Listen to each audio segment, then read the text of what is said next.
उत्तर महाराष्ट्रात सगळीकडे जोराचाच पाऊस पडणार आहे. उत्तर महाराष्ट्रातल्या सर्व शेतकऱ्यांनी स्वतःची काळजी घ्यावी, कारण की म्हणजे हे जे 19 तारखेपासून जे पाऊस पडणार आहे उत्तर महाराष्ट्रात खूपच पडणार आहे. उत्तर महाराष्ट्रात पाऊस पडल्यामुळे काय होणार आहे की तिथले जे धरण पहिलेच भरलेले त्याचं पाणी परत सोडावं लागणार आहे. ते पाणी आमच्या जायकवाडीला येणार आहे आणि जायकवाडीला पाणी आलं म्हणजे आमच्या मराठवाड्याची ताण त्याच्यामध्ये मिटते. आणि तुम्हाला सांगतो आता जायकवाडी धरण जवळपास आजच्याला 33% झालेले आहे. तर ह्या ऑगस्ट म्हणजे पोळ्यापर्यंत ही आमचं जायकवाडी धरण जवळपास 50%च्या पुढे जाईल म्हणून ही देखील या अंदाजामध्ये सांगतो. आणि राहिलेलं धरण पुन्हा सप्टेंबर आणि ऑक्टोबरच्या याच्यात संपूर्ण भरून जाईल म्हणून हे देखील सांगतो. पण राज्यात एकंदरीत परिस्थिती बघितली तर आता तुम्हाला सांगतो जिल्ह्यावेळी सांगतो.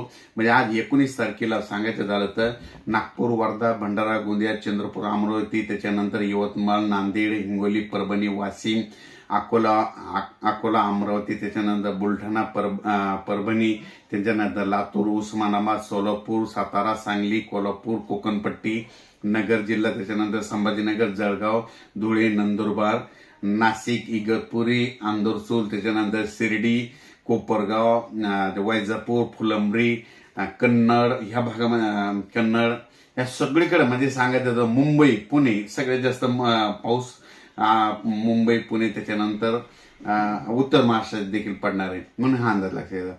पण राज्यात सांगायचं झालं तर हा पाऊस 26 तारखेपर्यंत सगळीकडेच पडणार आहे. म्हणजे सगळीकडे म्हणजे प्रत्येक गाव एखादं पकडायचं आणि त्या गावाला 3दा पाऊस येऊन जाणार आहे म्हणून हे देखील लक्षात येतं.